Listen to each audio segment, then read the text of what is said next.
Voici l'église baptiste des cités à Port-au-Prince, Haïti, maintenant dans l'air, avec son programme évangélique hebdomadaire pour l'édification des saints et l'éducation spirituelle de notre nation dans l'attente du jour très proche de l'enlèvement des croyants.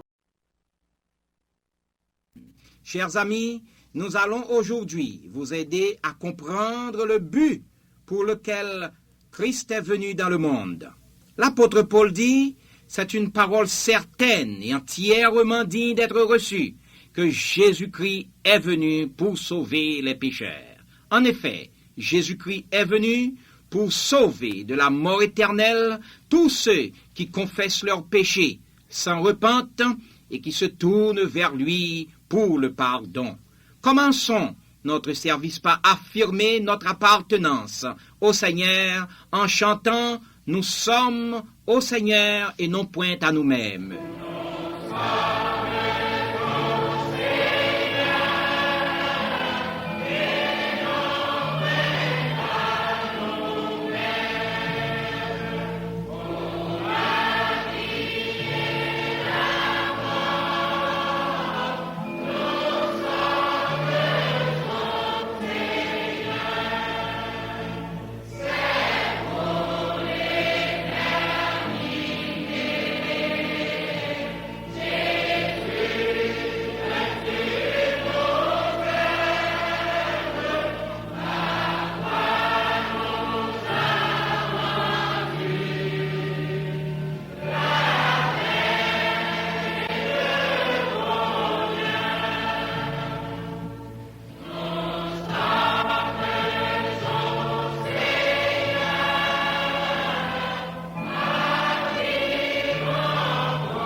Prions Dieu, chers amis. Dieu de bonté, fais que nos auditeurs acceptent Jésus-Christ comme leur sauveur personnel, afin que leurs péchés ne les suivent pas dans toute l'éternité. Ouvre leurs yeux spirituels pour qu'ils réalisent qu'il n'y a aucun espoir pour eux en dehors de Jésus-Christ, car le salaire du péché, c'est la mort. Nous bénissons ton nom de ce que ton don gratuit aux pécheurs est le salut par Jésus-Christ à qui appartient toute puissance. Aide-nous, ô Père, à proclamer sans relâche l'évangile de grâce, afin que cet évangile couvre notre nation comme les eaux recouvrent le fond de la mer. Bénis ceux qui écoutent cette émission et donne-leur un cœur noble afin qu'ils s'échappent de cette génération corrompue pour leur bonheur éternel. Exauce notre prière par Jésus-Christ notre Sauveur. Amen. Et maintenant, chantons encore un cantique. Toi qui disposes de toutes choses.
Chers amis, comme nous vous l'avons annoncé il y a un instant, nous allons aujourd'hui vous parler du but de Jésus-Christ en venant dans ce monde.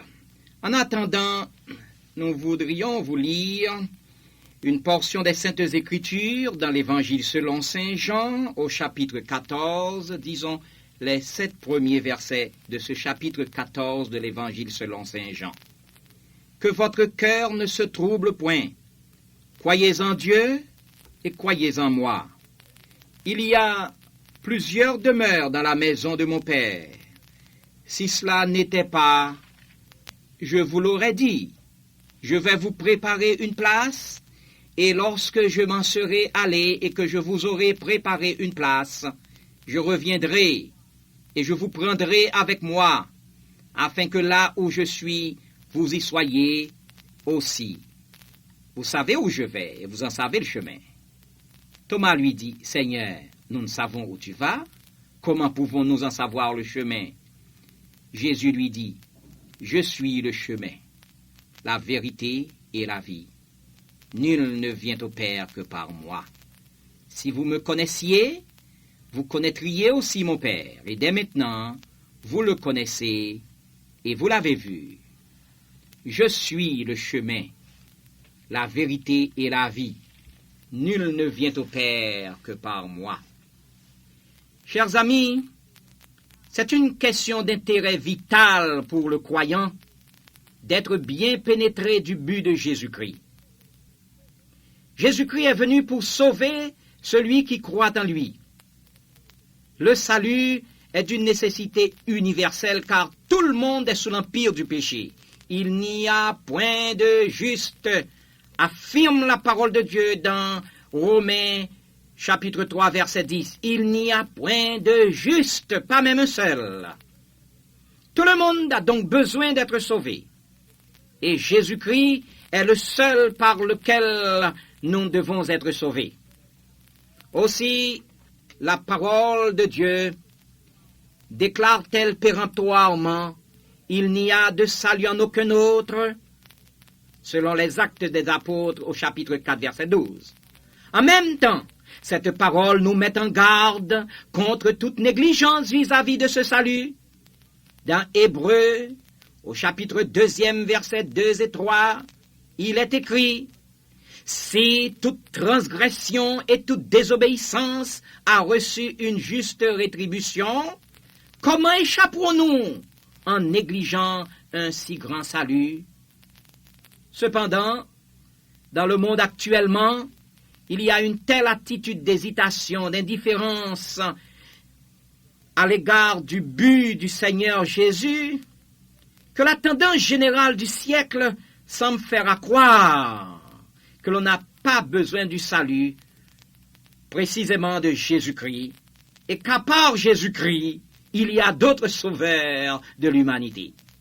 C'est ainsi qu'il y a beaucoup de gens, parmi les intellectuels, à déclarer avec indifférence que toutes les religions, christianisme, bouddhisme, confucianisme, etc., sont également fausses et également vraies. Une telle aberration est due au fait que l'on ne se donne pas la peine d'approfondir le Nouveau Testament, lequel est le livre de base du christianisme, car l'enseignement du Nouveau Testament ne laisse point de joint qui puisse autoriser un chercheur à affirmer qu'il y a d'autres sauveurs à part Jésus-Christ. L'enseignement du Nouveau Testament met devant l'esprit humain l'alternative, ou bien d'accepter Jésus-Christ comme l'unique sauveur, ou bien de le rejeter comme rien du tout. L'Évangile proclame Jésus-Christ comme le sauveur des hommes. Cet évangile doit être accepté intégralement par tout cœur noble et sincère. Il ne doit pas être déformé si l'on veut voir le vrai visage de Jésus-Christ. Car l'évangile n'est ni une fable habilement conçue, ni le produit d'une certaine civilisation, ni l'invention d'un système de philosophie. L'évangile, c'est la révélation divine. L'évangile vient de Dieu. Paul, par exemple, l'affirma tout au début de ses épîtres aux Romains et aux Galates. Dans l'épître aux Galates particulièrement, Paul rappelle son attitude avant sa conversion afin de faire comprendre qu'il n'était pas du tout disposé à accepter l'évangile pour ce qu'il est, si cet évangile ne lui avait pas été communiqué par révélation divine. Je vous déclare, frères, que l'évangile qui a été annoncé par moi n'est pas de l'homme, car je ne l'ai ni reçu, ni appris d'un homme, mais par une révélation de Jésus-Christ. selon sa lettre aux Galates au chapitre 1er, versets 11 et 12. L'évangile de Dieu présente Jésus-Christ comme l'unique sauveur du monde et le seul médiateur entre Dieu et les hommes. L'annonce de l'évangile n'a pas pour but de proclamer que telle religion est vraie et telle autre fausse, mais c'est en vue d'amener tout le monde à l'obéissance de la foi en Jésus-Christ, lequel est le sauveur par excellence. Jésus-Christ est venu dans le monde comme un don de Dieu aux hommes, pour le salut intégral de ceux qui mettent leur foi en lui. Son but, c'est de servir à ceux-là de moyen de transport vers Dieu, de leur faire connaître Dieu tel qu'il est et de leur communiquer en abondance la vie divine, la vie sans fin. Voilà pourquoi dans l'évangile de Jésus-Christ, Jésus-Christ dit de lui-même pour l'édification des croyants, « Je suis le chemin, la vérité et la vie, nul ne vient au Père que par moi. » L'analyse, chers amis, de cette déclaration du Seigneur nous permet de souligner deux importants enseignements au sujet de Jésus-Christ lui-même et de son œuvre rédemptrice. Le premier enseignement, c'est que le Seigneur Jésus est un sauveur parfait. Lorsqu'il dit de lui-même « Je suis le chemin, la vérité et la vie », c'est en peu de mots une éloquente description de sa personne et de son œuvre.